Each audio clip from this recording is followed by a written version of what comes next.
Los integrantes de esta exposición son los siguientes: Génesis Peña, Eliana Carrillo, Natalie Oviedo, Olimar Ruiz, Ali Quiroga, Yeliani Campos y mi persona Osvaldo Patiño. Los principales puntos a desarrollar son los siguientes. El primer punto a desarrollar es la biografía de Carl Gustav Jung. El segundo punto a desarrollar es la definición del inconsciente colectivo y su diferencia con el inconsciente personal. El tercer punto es la definición de los arquetipos para Carl Gustav Jung. El cuarto punto es la definición de los principales arquetipos de la personalidad. El quinto punto a tratar es la relación que existe entre los arquetipos con el inconsciente colectivo con la cultura. Y el último punto a tratar es que vamos a entender cuál es la importancia entre el inconsciente colectivo y sus arquetipos con la cultura con el pasar del tiempo. Carl Jung, quien nace el 26 de julio de 1875 en Kessel, Suiza, en una familia religiosa alemana. Su padre, Paul Achille, fue pastor de una iglesia luterana y su madre, Emily Presley. Pese al carácter que se desarrolló en un ámbito religioso, Jung desarrollaría una opinión diferente sobre la teología, debido a que no consideraba creíble eventos no comprobables.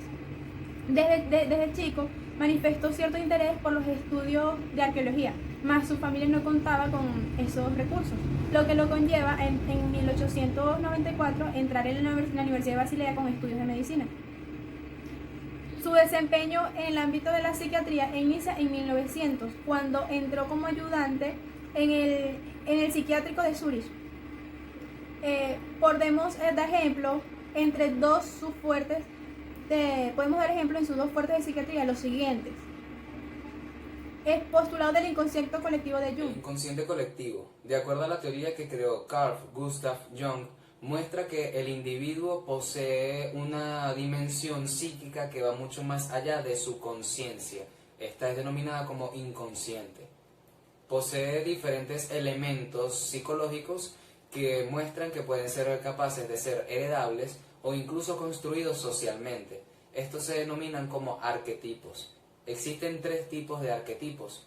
El primero es sombra, el segundo es ánima o animus y el tercero es el personaje. La sombra es toda aquella actividad o energía negativa que perjudica al individuo o perjudica su estado de ánimo, ya sea odio, remordimiento o violencia, entre otros. El ánima o animus, como su nombre lo dice, es el estado de ánimo en el que puede estar la persona. Esto lo puede ayudar a mejorar para ser una mejor persona o incluso hasta una mejor persona con el prójimo. Por último, el personaje es aquel rol para el que hemos nacido pero no hemos estudiado para interpretarlo, ya sea ser hijo, ser madre, ser padre, ser hermano, entre otros. ¿Cuál es la diferencia entre el inconsciente colectivo y el inconsciente personal?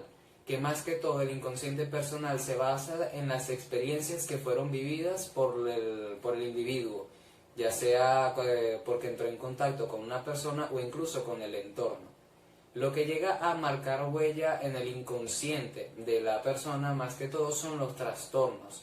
Estos llegan a ser suprimidos por la memoria pero quedan en el inconsciente. Un ejemplo claro de esto sería con las computadoras. Ellas llegan a almacenar cualquier tipo de información y una cantidad innumerable de información, pero la persona que las va a transcribir no puede recordar al 100% cuánta información ha transcrito a la computadora. En cambio, el inconsciente colectivo es más que todo una estructura básica y simple que muestra la individualidad o la personalidad de la persona. Los arquetipos para Carl Jung.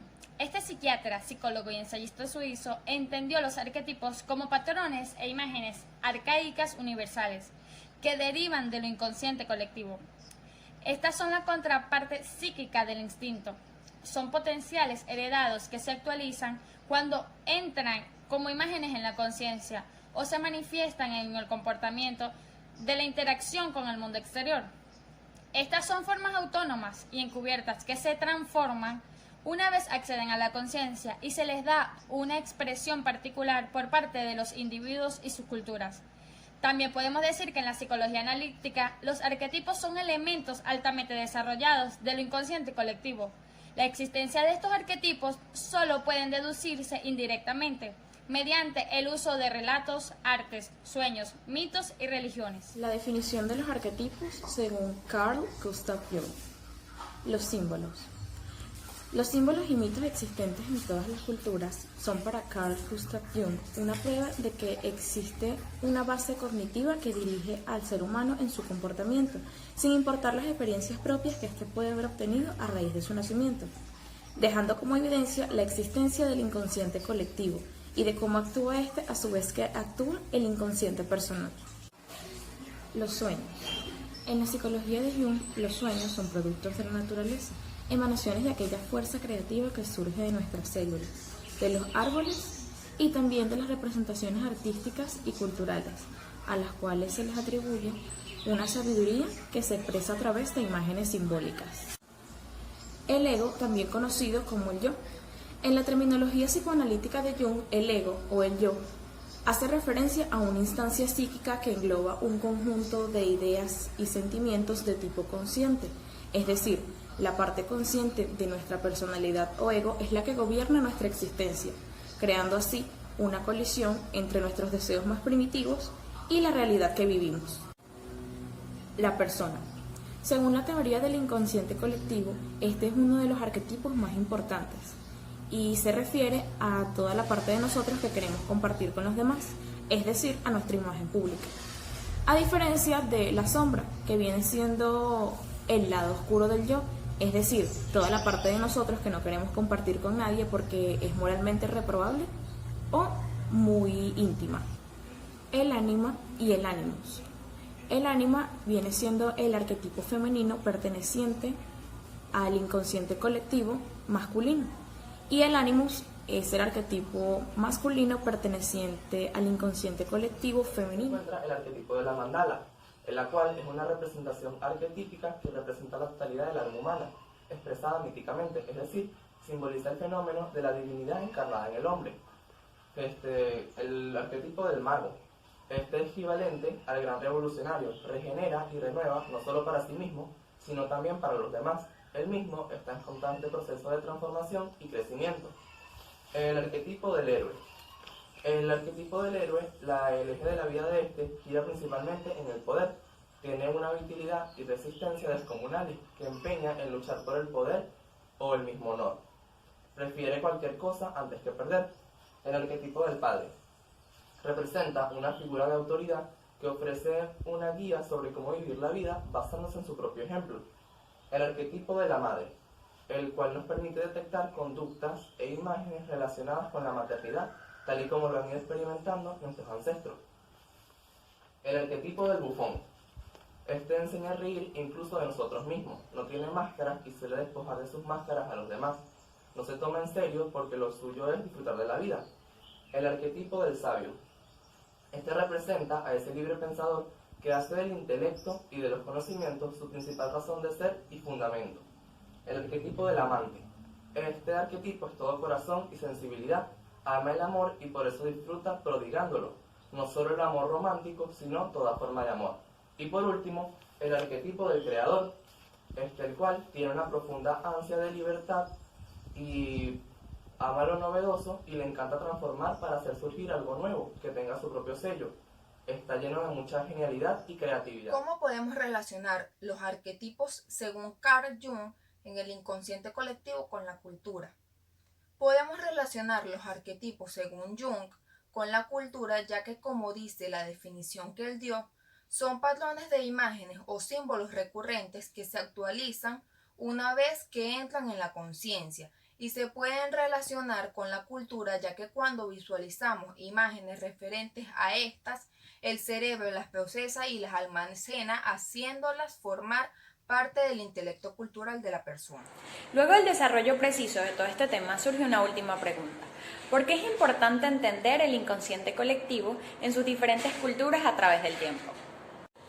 Dado que el inconsciente colectivo son un grupo de arquetipos impresos comunes en cada una de las personas de una cultura determinada, siendo esto independiente de su origen o clase social, lo verdaderamente importante e interesante de todo este tema es que se considera que nos podemos retrotraer a épocas incluso antes de la escritura, transmitiéndose esto de alguna u otra manera de generación en generación. Sin embargo, esto puede cambiar de acuerdo a la idiosincrasia de cada cultura. El bien y el mal han sido representadas con figuras arqueotípicas. Esta es la verdadera novedad de todo el tema abordado, pero en realidad estas imágenes son representaciones de conceptos que de alguna u otra manera son informaciones vagas que nosotros debemos representar. Esto con nuestra madurez y crecimiento. Es aquí donde radica la importancia de entender el inconsciente colectivo, ya que la interpretación que demos a esas imágenes, egos, sueños o todos estos factores van a definir de alguna u otra manera nuestra madurez y nuestra capacidad en la creatividad de pensamiento. Para concluir este tema es importante señalar que si bien el concepto sirve para todos los seres humanos, en función de la cultura y religión, idiosincrasia de cada población, todas estas interpretaciones y representaciones con el crecimiento y madurez van a ser modificados e interpretados de distintas maneras. Es por ello que el objetivo original de cada arqueotipo no suele cumplirse en la vida adulta. Es por esto que se resalta que a pesar de ser el inconsciente colectivo un tema muy interesante y de campo abierto para la interpretación de cada fragmento que aquí se resalta, no necesariamente el arqueotipo que podamos tener como representación en el inicio de nuestras vidas va a definir nuestra vida adulta de alguna u otra manera si nos vemos afectados por nuestra cultura, religión y entorno. Sin embargo, en psicología se conoce y se menciona que cada persona llega a un nivel de madurez suficiente como para aceptar o no lo que la población alrededor, cultura, religión, familia, conocidos, en fin, puedan afectar en su interpretación de pensamiento. Aquí es donde juega un papel fundamental nuestro crecimiento y madurez para aceptarlo tanto mental como sentimentalmente cada interpretación que queramos darle a cada parte de nuestras vidas, incluyendo estos sueños, egos y todas aquellas personas que de alguna u otra forma podamos recibir, percibir y a su vez transmitir las correctas representaciones que para nosotros tienen en nuestras vidas.